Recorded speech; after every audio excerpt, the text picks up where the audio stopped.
soft, feels comforting. You're not that bad. You pray more than most. You go to Mass, that's enough. This voice doesn't scream. It soothes. It tells you holiness is for others, that you're good enough, that God surely understands your pace, your fatigue, your distractions. And slowly, you stop growing. The Church teaches that the spiritual life is a pilgrimage, never a plateau. To settle is to sink. Pope Leo XIV once said, "Satan does not always tempt with sin. Sometimes he tempts with spiritual sleep." This voice wants you still. It wants you lukewarm. But the soul was made for fire. How to silence it? Each day ask God, where do you want me to grow today? One step, one confession, one deeper prayer.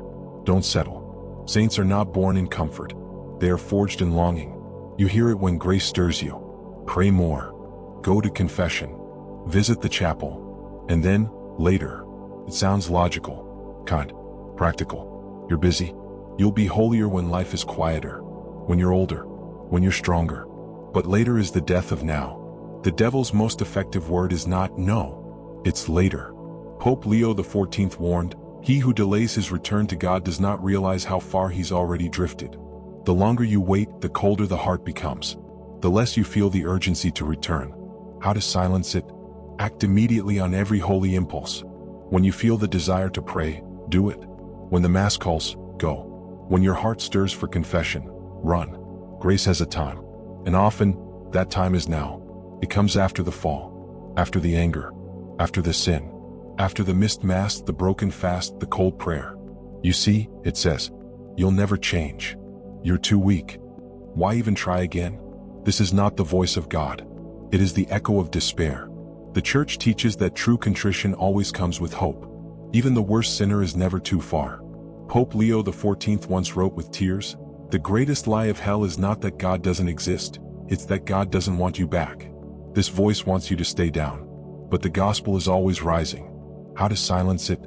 Say aloud, yes aloud, "Jesus, I trust in your mercy." Go to confession even if ashamed, even if it's the same sin. Because love never tires of lifting you. And your Father still runs to meet you. You try to pray, but suddenly remember your to-do list. You want to go to adoration, but laundry, emails, errands cry louder. You reach for your Bible, but your phone reaches for you. And prayer waits. Not forgotten, just postponed. This voice doesn't hate God. It just keeps you busy. Too busy for silence. Too rushed for the sacred. Pope Leo XIV observed, "Satan does not need to destroy your faith, only your schedule." He knows, a soul that never stops never listens. And a soul that never listens slowly forgets the sound of heaven. How to silence it? Schedule God first. 10 minutes of silence before the phone, the news, the noise. A small corner for prayer. A candle. A crucifix. Let everything else wait, just once a day. You'll find time didn't disappear. It just became holy. It's subtle and dangerous. It enters when you compare. You see someone fall and you think, "I would never do that." You hear about others' sins and you feel cleaner. You read a story of failure and feel a quiet pride. It doesn't sound evil. It sounds like righteousness. But pride always wears the mask of virtue. And pride, spiritual pride, is the most blinding of sins. The Church teaches that humility is the foundation of holiness. Without it, all else crumbles. Pope Leo XIV warned, "The devil rejoices more in a proud saint than in a fallen sinner." Because the proud forget their need for grace. They stop examining themselves. They feel holy and slowly stop becoming holy. How to silence it? Pray the litany of humility. Each time you see someone fall, whisper, "There go I, but for the grace of God." Confess spiritual pride. It's real. And healing begins in naming it. Humility doesn't lower you. It opens you to mercy, to compassion, to God. It visits in the night, in the middle of Mass, even during prayer. It says, "No one understands. Everyone else is doing fine. God is far. You are forgotten." And suddenly faith feels heavy, lonely. The truth? That voice is a lie. The Catechism teaches that every Christian lives in communion, even when unseen. You are never praying alone, never suffering alone, never walking alone. Heaven watches. Mary walks. Angels minister. And the Church, the mystical body, carries you. Pope Leo XIV once said, "Even the most isolated soul is never isolated in grace." How to silence it? Speak to Mary even when you feel nothing. Light a candle for your guardian angel. Say, Jesus, I feel alone, but I believe you are here. That one sentence breaks the silence of hell and opens the heart to the company of heaven. It waits in the background. When you lose your temper, when you fall into that same sin again, when you try to be holy, but see how weak you really are. You, a saint? You can't even pray well. You'll never be disciplined enough.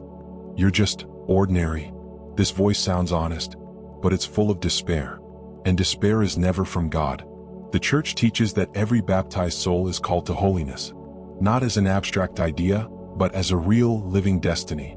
Pope Leo XIV proclaimed with hope, "A saint is not one who never fell, but one who never stayed down." Holiness does not mean perfection. It means belonging. It means returning to Jesus again and again until love fills every corner.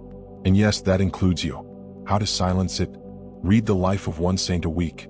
Not just the mighty ones, but the hidden ones, the broken ones, the struggling ones. Begin each day with this prayer. Lord, make me a saint in the way you choose. Because the road to heaven is not made by greatness. It's made by daily surrender. Conclusion: let the loudest voice be love.